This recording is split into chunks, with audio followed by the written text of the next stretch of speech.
அக்கா ice cream topper pen or pencil topper தான் சொல்கிறாங்கன்னு நினைக்கிறேன். பண்ணிடலாமா? ஸோ ஃபஸ்ட்டு வந்துட்டு பெப்சோடன்ட் பேஸ்ட்டோடைய மூடி வந்து எடுத்திருக்கேன். அதுக்கு வந்துட்டு ஒரு சாண்டல் பெயிண்ட் வந்து பண்ணிக்கிறேன்.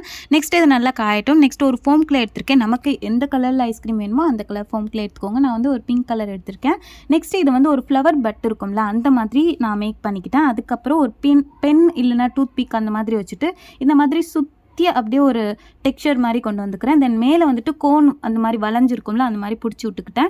நெக்ஸ்ட் வந்துட்டு அந்த மூடியில் ஃபஸ்ட்டு க்ளூ அப்ளை பண்ணி லைட்டாக ஒரு லேயர் ஃபோம் கிளே அப்ளை பண்ணிவிட்டு அதுக்கப்புறம் நம்ம மேக் பண்ணதை அப்ளை பண்ணிவிட்டு அதுக்கப்புறம் கீழே ஒட்டணும்ல அந்த ஃபோம் கிளேவை லைட்டாக ஃப்ளோ ஆகிற மாதிரி ஐஸ்கிரீம் ஃப்ளோ ஆகிற மாதிரி இழுத்து விட்டுக்கலாம். நெக்ஸ்ட் அங்கங்கே க்ளூ அப்ளை பண்ணி ஃபோம் கிளேவை குட்டி குட்டியாக ஸ்ப்ரிங்கிள்ஸ் மாதிரி அங்கங்கே ஒட்டிக்கிறேன். ஃபைனலாக பென் ஆர் பென்சிலில் பேக் சைடு க்ளூ அப்ளை பண்ணி இதை ஸ்டிக் பண்ணிக்கலாம். ஒரு வேஃபர் கப்பில் ஐஸ்கிரீம் இருக்க மாதிரி மேக் இது பார்க்க ஐஸ்கிரீம் மாதிரி இருக்கான்னு சொல்லிட்டு இந்த வீடியோ பிடிச்சிருந்துச்சுன்னா அப்படியே ஒரு லைக் பண்ணிருங்க. இன்னும் அந்த ஒயிட் க்ளூ காஞ்சதுக்கப்புறம் அந்த ஒயிட் கலர் தெரியவே தெரியாது.